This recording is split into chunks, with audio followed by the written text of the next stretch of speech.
wabarakatuh. Selamat pagi anak-anak, bagaimana kabar kalian? Alhamdulillah sehat, Bu. Alhamdulillah sehat ya. Kita harus selalu menjaga kesehatan ya, karena kesehatan itu penting. Seperti itu ya anak-anak.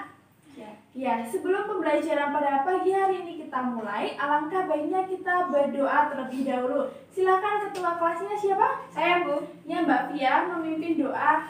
Silakan. Ya. Di tempat duduk, siap, gerak. Berdoa mulai. Berdoa selesai. Terima kasih ya Mbak Fia. Ya, Bu. Ibu presentasi terlebih dahulu ya anak-anak. Elvin Alivia, hadir Bu. Hadir ya. Tasya, Hadir, Bu. hadir ya. Nova, Hadir, Bu. hadir ya. Hadir semua ini ya. Ibu semakin semangat jika kalian hadir semua ini ya. Kita harus selalu belajar dan belajar itu ya anak-anak, karena belajar tidak akan pernah mengkhianati hasil. Seperti itu ya. Ya, Bu. Ya, kalian sudah siap untuk belajar? Siap, Bu. Semangat? Semangat. Ya, semangat ya. Jadi mengingat materi minggu lalu kita telah belajar terkait teks deskripsi. Nah, di sini siapa yang masih ingat apa itu pengertian dari teks deskripsi? Siapa yang masih ingat? Coba ya. Saya, Bu. Oh iya, Mbak Nova silakan. Teks deskripsi adalah teks yang berisi tentang suatu objek atau peristiwa berdasarkan fakta. Ya, benar sekali ya Mbak Nova. Tepuk tangan untuk Mbak Nova. Lalu ciri-ciri dari teks deskripsi apa saja? Siapa yang masih ingat? Saya, Bu. Ayo Mbak Tasya. Ciri-ciri teks deskripsi: 1. Ciri objek, 2. Ciri tujuan, dan 3. Ciri isi. Tepuk tangan untuk Mbak Tasya, benar sekali ya. Nah, di sini siapa yang masih bingung terkait materi minggu lalu? Ada yang ditanyakan? Saya, Bu. Ya, silakan. Apa itu ciri tujuan? Ciri tujuan teks deskripsi. Nah, ini berkaitan dengan apa tujuan dari teks deskripsi. Nah, tujuannya seolah-olah agar pembaca atau pendengar dapat merasakan, melihat, mendengarkan apa yang dideskripsikan oleh seorang penulis. Seperti itu. Paham Mbak Tasya? Paham, Bu. Ya. Jika sudah paham, kita lanjut ke materi ya, terkait kompetensi dasar 3.2, yaitu menelaah struktur dan kebahasaan teks deskripsi berdasarkan objek yang dibaca maupun didengar, seperti itu ya. Nah, silakan kalian buka buku paket halaman 129. Sudah ya? Nah, struktur teks deskripsi itu ada 3. Yang pertama adalah identifikasi. Identifikasi merupakan bagian yang berisikan gambaran umum dari objek yang dideskripsikan. Biasanya ada nama, lalu sejarah nama, lokasi atau tempat objek, seperti itu ya.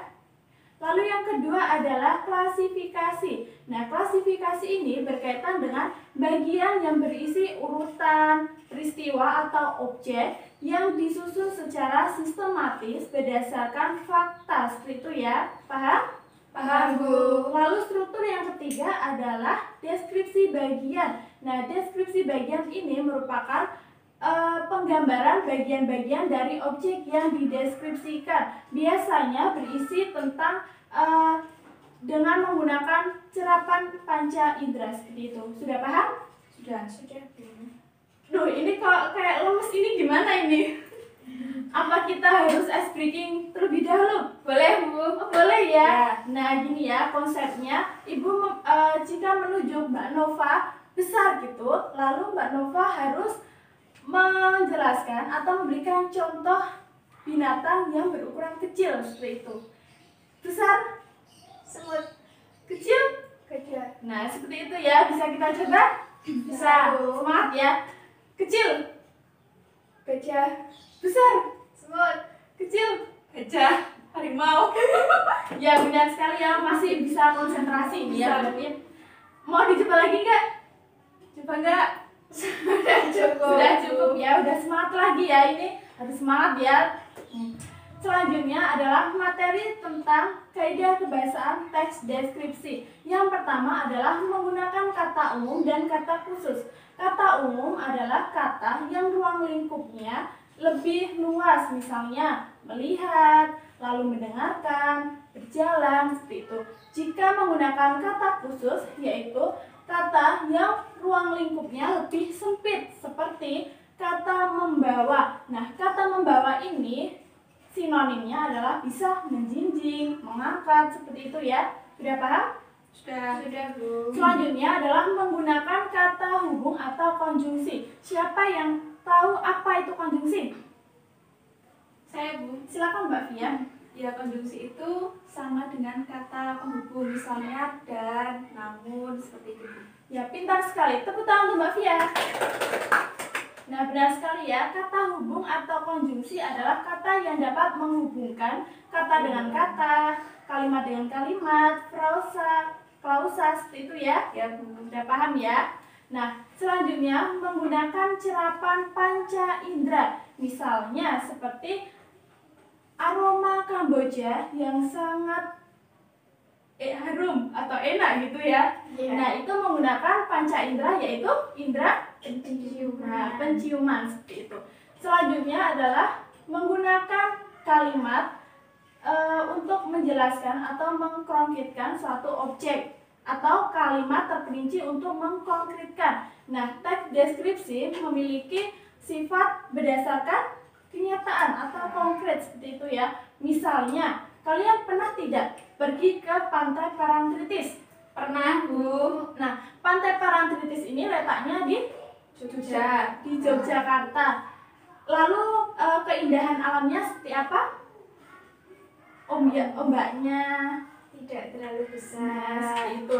Nah, misalnya kalimat seperti Pantai Parangtritis berada di Yogyakarta dengan ombak yang tidak terlalu besar dan masyarakat bisa bermain dengan asyik di sana. Seperti itu ya. Sudah paham? Sudah, Bu. Nah, ada yang ditanyakan tidak terkait materi? Sudah paham? Sudah paham semua?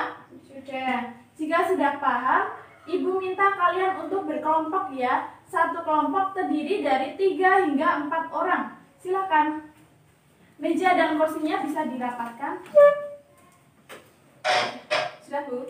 Sudah ya. Nah, ketua kelasnya siapa, Mbak Fia ya? Ya, saya. Ketua kelasnya silakan membagikan ke teman-temannya ya, Ya, pegang. secara individu.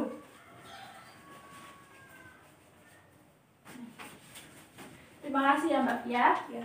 Nah, silakan kalian belajar untuk menelaah struktur dan kebahasaan teks deskripsi yang sudah kalian peroleh ya. Walaupun kalian secara berkelompok, tetapi mengerjakannya secara individu ya anak-anak.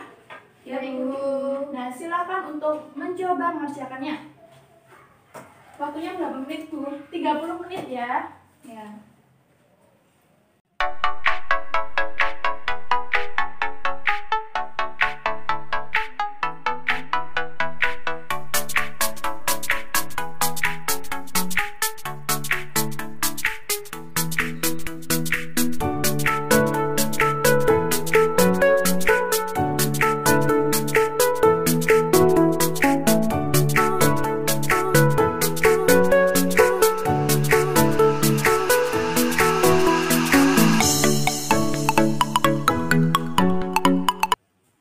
Sudah ya.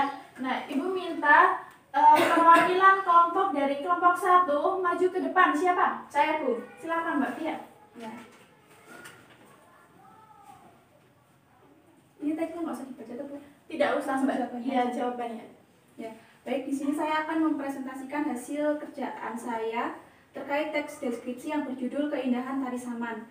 Untuk yang pertama ini ada strukturnya, yaitu identifikasi. Tari Saman adalah sebuah tarian suku Gayo yang biasa ditampilkan untuk merayakan peristiwa-peristiwa penting dalam adat. Kemudian yang kedua ada klasifikasi. Tari Saman merupakan salah satu media untuk pencapaian pesta. Tari ini mencerminkan pendidikan, keagamaan, sopan santun, kepahlawanan, kekompakan, dan kebersamaan. Untuk deskripsi bagiannya, sebelum Tari Saman dimulai ada sebuah pembukaan yang dilakukan oleh seorang tua cerdik pandai atau yang biasa disebut dengan pemuka adat dari masyarakat setempat untuk menyampaikan nasihat-nasihat yang bermanfaat bagi para pemain. Selanjutnya yaitu kaidah kebahasaan. Ada 4. Yang pertama menggunakan kata umum dan kata khusus. Kata umumnya itu seperti melihat dan menari. Kata khususnya seperti singgah, mampir, dan berkunjung. Untuk Yang kedua yaitu menggunakan konjungsi. Misalnya syair dalam tari saman menggunakan bahasa Arab dan bahasa Gayo. Jadi konjungsinya adalah kata dan. Yang ketiga yaitu menggunakan cerapan panca indera. Masyarakat menyaksikan tari saman dengan senang. Kata menyaksikan adalah menggunakan indera penglihatan.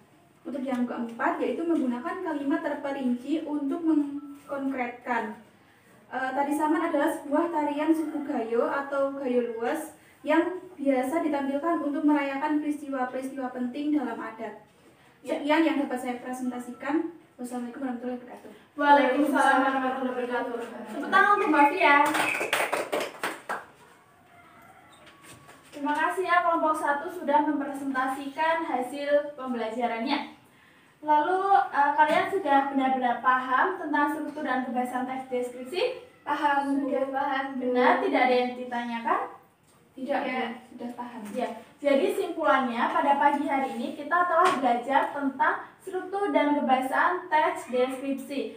Lalu, struktur teks deskripsi terdiri dari 3 bagian. Yang pertama adalah Identifikasi, yang kedua adalah klasifikasi, dan yang ketiga adalah Deskripsi bagian.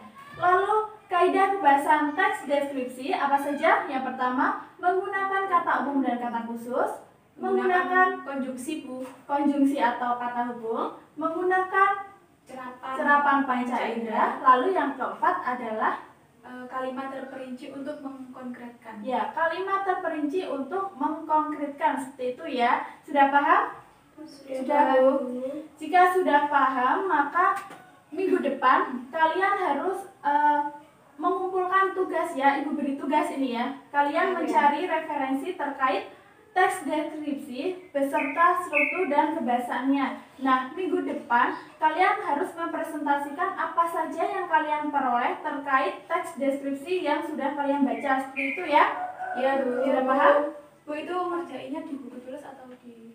Ya, di buku tulis saja, lalu dikumpulkan di meja Ibu minggu depan ya. Ya. Seperti itu. Ada yang ditanyakan lagi? Sudah cukup. Sudah cukup ya. Nah, Ibu akhiri. Wassalamualaikum warahmatullahi wabarakatuh. Waalaikumsalam warahmatullahi wabarakatuh. Tepuk tangan untuk kita semua. Terima kasih ya, Bu. Terima kasih ya.